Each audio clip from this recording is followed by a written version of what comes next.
I was standing on a stage decorated with pastel balloons and a banner that read "Building Futures Together," holding a microphone like I belonged there.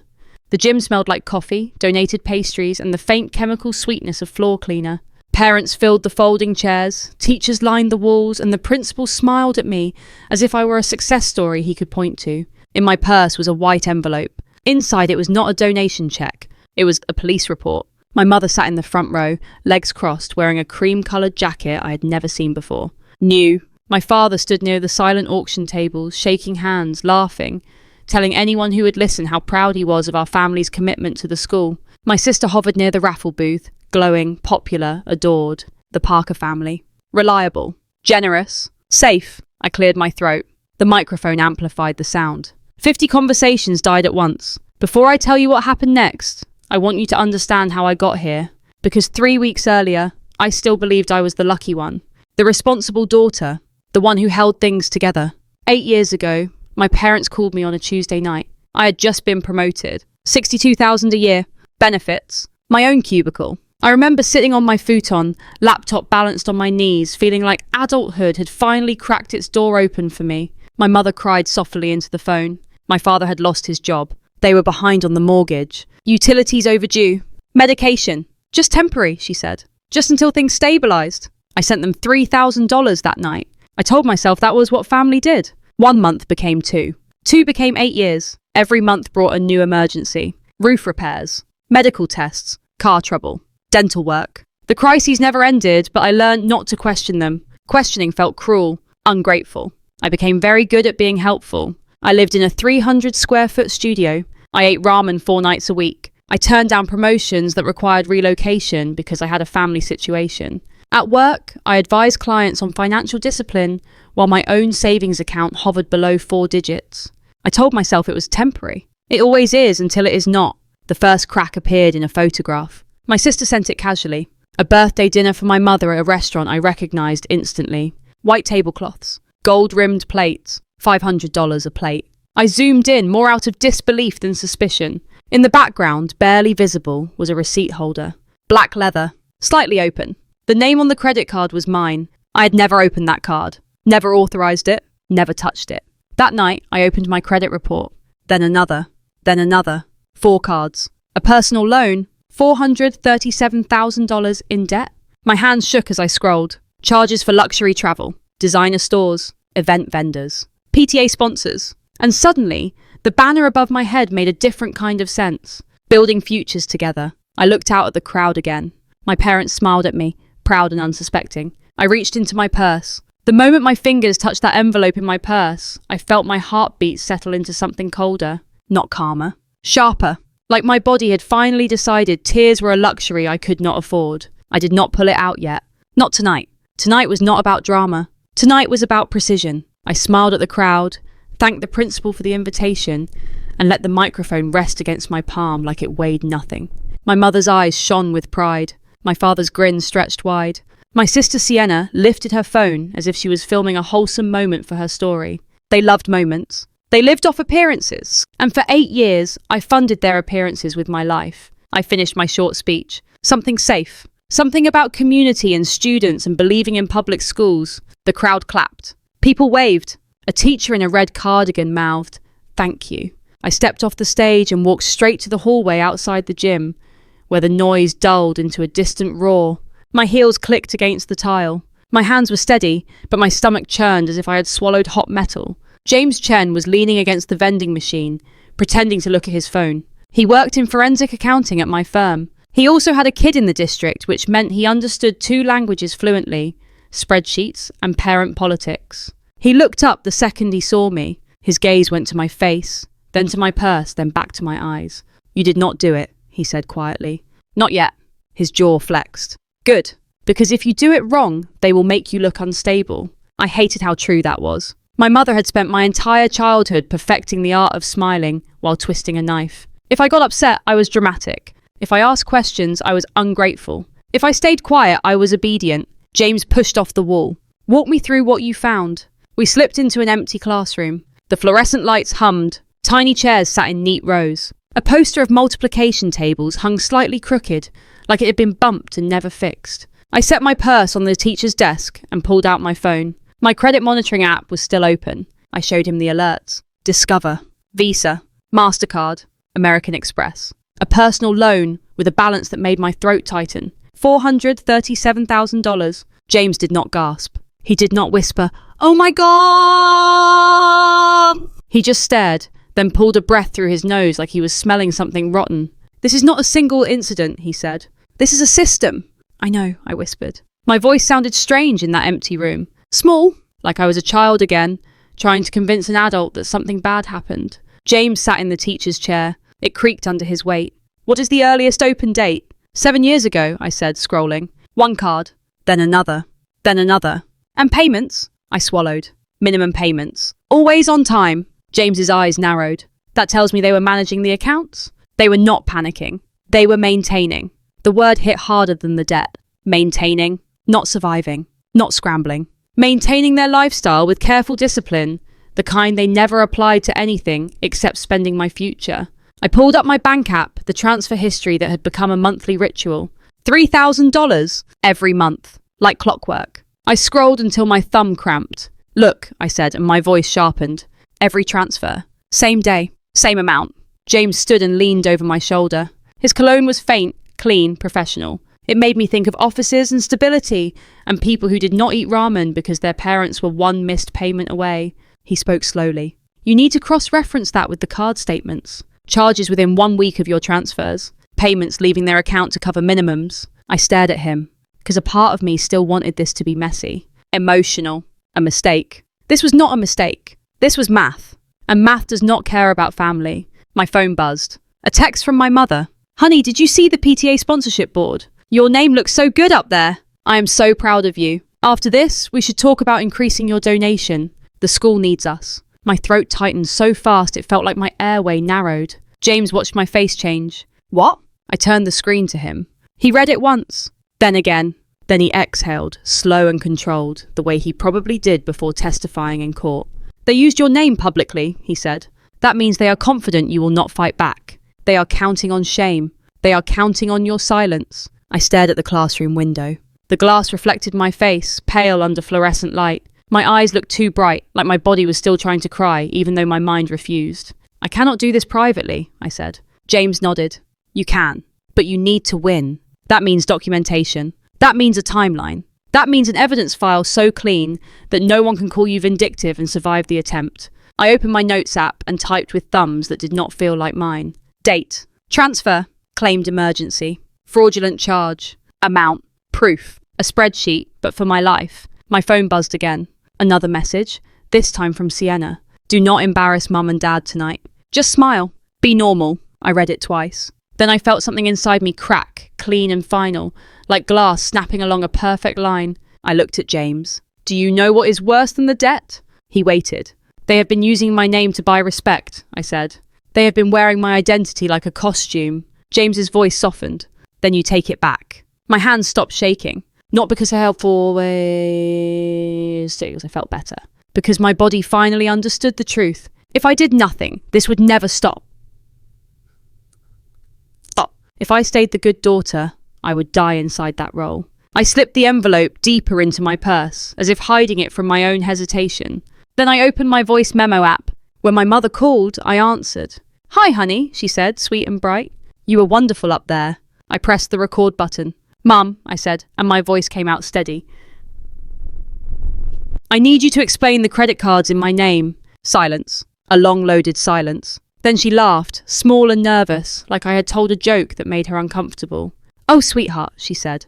"Do not start. It is not fraud when it is family." James's eyes lifted to mine. He did not smile. He did not need to. We both knew what that sentence was. A confession. And tonight, in a classroom full of tiny chairs and crooked posters, I decided I was done being their charity. I was going to become their consequence. Before I left the school, I walked back into the gym and looked at the sponsorship board near the entrance. Gold letters, big names, local businesses, and mine, Mila Parker.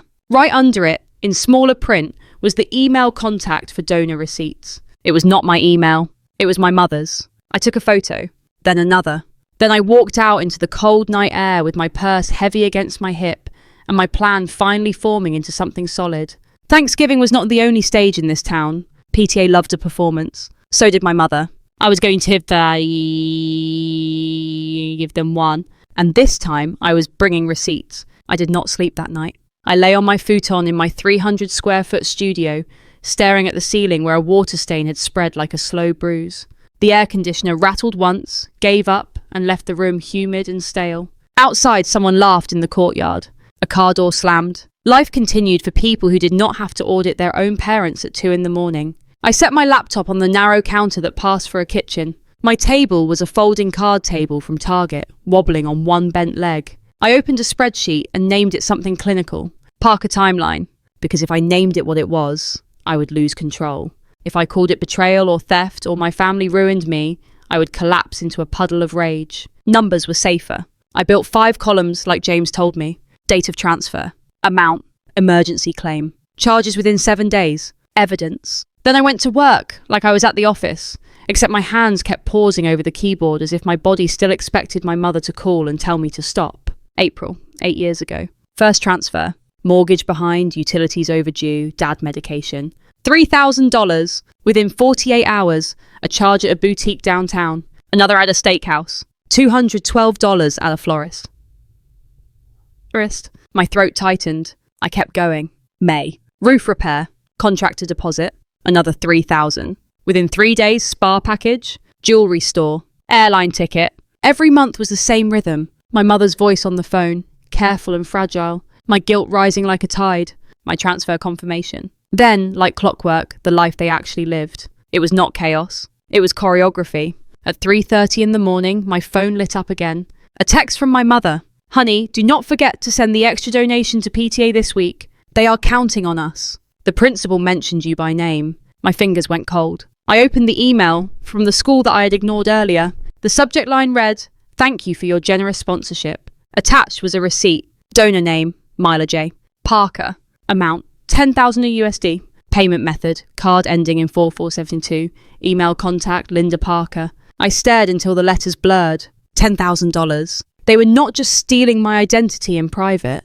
They were selling it publicly. They were using my name to buy respect in a room full of people who would never look at me twice if they knew I could barely afford groceries. James called me at 7 in the morning, voice rough with sleep. You up? I did not go down. Tell me you started the timeline. I did. My voice sounded flat. It is worse than we thought. That is good, he said, and I hated how calm he was. Worse is easier to prove. Better stories get dismissed. Ugly facts stick. I heard him typing. Send me the spreadsheet. Then do 2 things. Freeze your credit and request copies of the applications. I already froze it. Good. Then call the card companies and open fraud investigations. Document every call. Get reference numbers. And Mila, do not warn them. I swallowed. They already know I am suspicious. Suspicious is not dangerous, James said. Consequences are dangerous. Do not give them time to destroy evidence. I ended the call and moved through my morning like I was watching myself from a corner of the room. I brushed my teeth. My reflection looked older than 32. The corners of my eyes had that tired crease I used to blame on work. It was not work. It was 8 years of being an unpaid insurance policy for people who laughed at me behind my back. At the office, I did not chat. I did not smile. I sat at my desk and became a machine. I called Discover first. I did not authorize this account, I said, voice steady. I am filing an identity theft claim.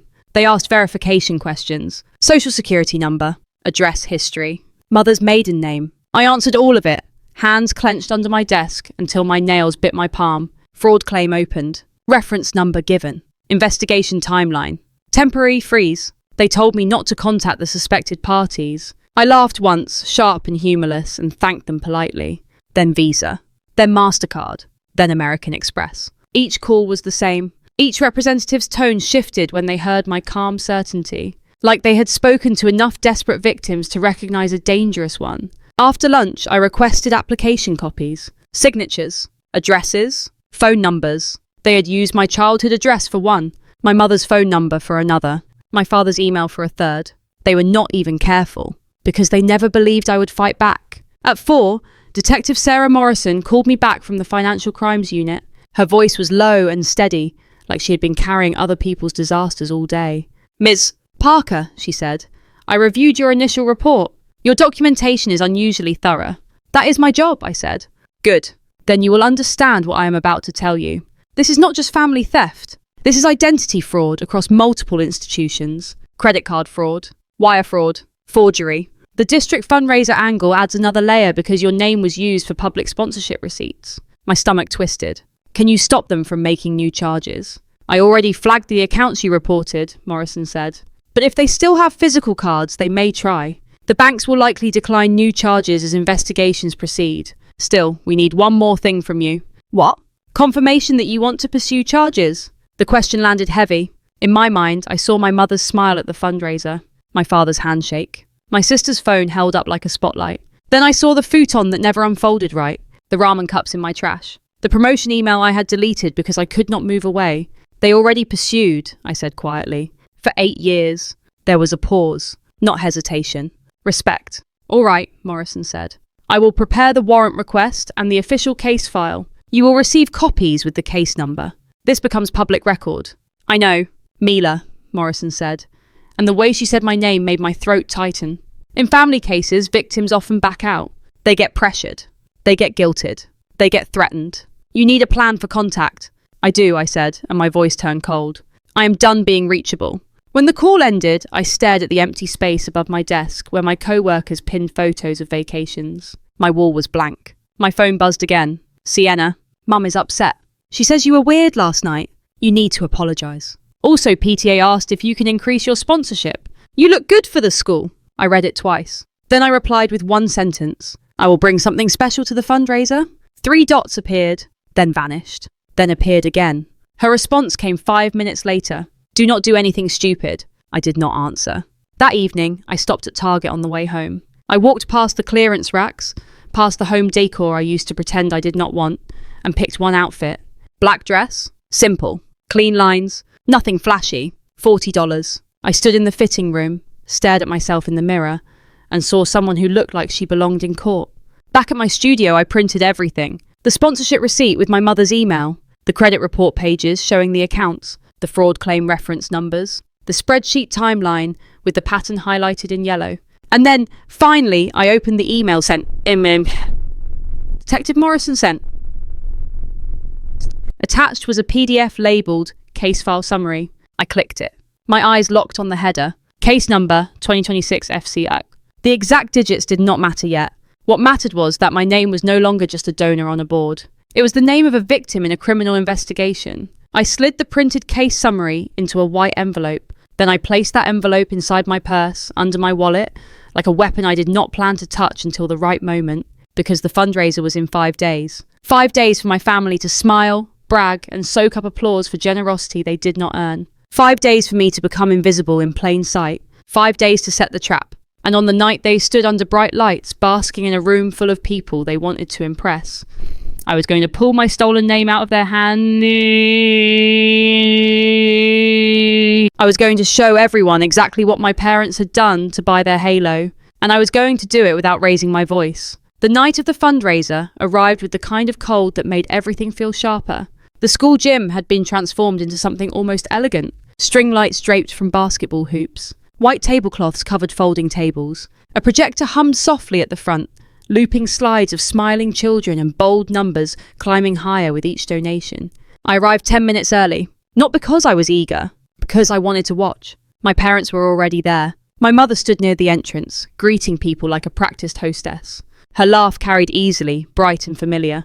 The laugh she used when she wanted a room to believe she was generous. My father moved from table to table, shaking hands, clapping shoulders, telling the same story about how important it was to give back. Sienna floated behind them, radiant, admired. She wore a dress I recognized from a boutique window downtown. The kind of dress you buy when money feels abstract. No one noticed me at first. I blended in the way I always had. Neutral dress, neutral smile. Helpful posture. I signed in, picked up a program and took a seat near the aisle. The sponsorship board stood near the stage. Gold lettering catching the light.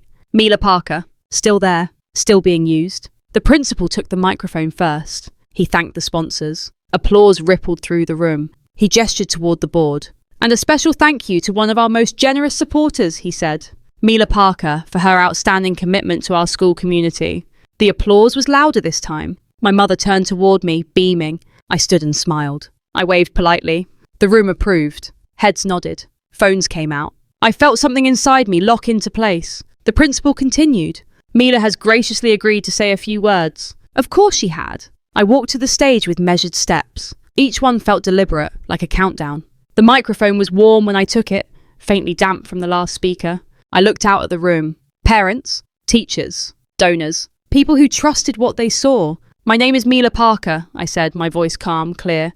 And I love this school. Smiles. Approval. I believe in community, I continued. I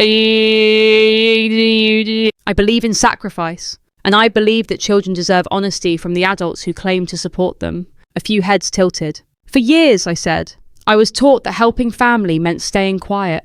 That generosity meant never asking questions. My mother's smile tightened. I was taught that if something felt wrong, I should swallow it for the sake of appearances. The room grew still. But tonight, I said, I learned something important. I reached into my purse. The white envelope slid into my hand. The sound it made when I placed it on the podium was soft. Paper on wood. Almost nothing. I learned that generosity without consent is theft, I said. And that using someone's name to buy praise is not charity. It is fraud. The word hung in the air. Fraud. My father took one step forward. Mila, he said sharply, this is not the place. I did not look at him. Actually, I said, this is exactly the place. I nodded toward the projector. Could we pull up the next slide? The tech volunteer hesitated, then clicked. The screen changed. A spreadsheet filled the wall. Dates, amounts, highlighted rows. Murmurs rippled through the room. For 8 years, I said, I sent my parents $3,000 every month because I was told they were struggling. Gasps. That is $288,000. My mother shook her head, lips trembling. You are confused. I clicked the remote. The next slide showed credit card statements. My name was used to open 4 credit cards and a personal loan without my consent, I said evenly. Total fraudulent balance, $437,000. Someone near the front whispered, oh my God. I clicked again. A sponsorship receipt appeared. Donor name, Mila Parker. Email contact, Linda Parker. This, I said, is the receipt for the donation you thanked me for tonight. My mother's face drained of colour. I did not make that a donation, I said. But my name did. My father's voice rose. This is a misunderstanding. I turned to face him for the first time. Is it a misunderstanding, I asked, that the payments on those cards were made using the money I sent you every month? Silence. Is it a misunderstanding, I continued, that the email used for PTA receipts belongs to my mother? The PTA president stood slowly. Linda? My mother opened her mouth, closed it, opened it again. I took a breath. Last week, I said, I filed a report with the Financial Crimes Unit. The room froze. This envelope contains the official case summary, I continued, lifting it, including the case number and the list of charges under investigation. My sister lunged toward the stage. You cannot do this. I looked at her. You used my credit card 47 times, I said quietly. You knew it was in my name. Her mouth opened. Nothing came out. At the back of the room, 2 uniformed officers stepped forward. Not rushing, not dramatic. Just present. The PTA president swallowed. We need to pause this event. The principal nodded, stunned. My father's hands shook. Mila, please. I stepped back from the podium. I spent 8 years being the good daughter, I said. Tonight, I am being honest. Seized. I left the microphone on the stand. Behind me, the room erupted. Voices overlapping. Questions. Accusations. Chairs scraping the floor. I walked down the aisle as people stared.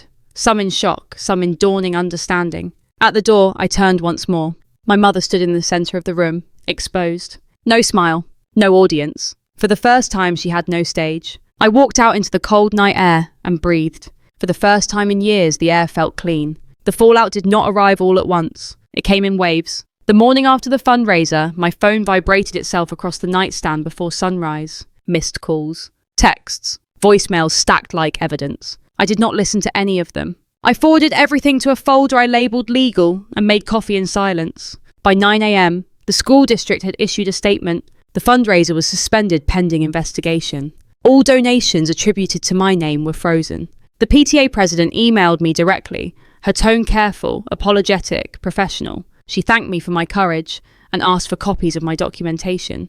I sent them. Detective Morrison called an hour later. You handled that exactly the way we discussed, she said. Clean, factual, public but not emotional. How bad is it for them? I asked. She paused. Bad enough that they will not be able to talk their way out. By the end of the week, formal charges were filed. Identity theft, credit card fraud, wire fraud, Forgery. The words looked unreal on paper, even though I had lived inside them for years. My parents hired an attorney, then lost him when their accounts were frozen. My sister stopped posting on social media overnight. Her friends did not disappear quietly. They unfollowed her in batches. At work, no one treated me differently. That surprised me the most. No pity, no whispers, just quiet respect. James left a coffee on my desk one morning without saying a word. I moved out of my studio 2 months later. The new apartment had windows that opened, a real bedroom, a kitchen counter that did not double as a desk. I bought a bed with a frame, sheets that matched, a lamp that was not rescued from a curb. My credit score climbed as the fraudulent accounts were removed, slowly, steadily, like a pulse returning. The civil case followed the criminal one. Liens placed, assets seized, restitution ordered. It would take years to recover the money, but the number mattered less than the principle. They could not use me anymore. Thanksgiving came again. I spent it with a friend from work and her family. We ate too much. We laughed too loudly. No one asked me to be smaller. No one hinted that my worth was tied to my usefulness. Late that night, I received one last message from my mother. It came from a number I did not recognize. You did not have to destroy us. I stared at the screen for a long time. Then I deleted it, because the truth was simpler than any argument I could send back. I did not destroy my family. I stopped protecting a lie. The life I have now is not dramatic. It is not impressive on social media. It is quiet, stable, mine. I wake up without dread. I make plans without calculating who will need rescuing. I help people when I choose to, not when I'm cornered by guilt. Sometimes I miss the idea of my parents, the version of them I believed in. That grief still visits me, but it no longer controls me. I learned that boundaries are not cruelty.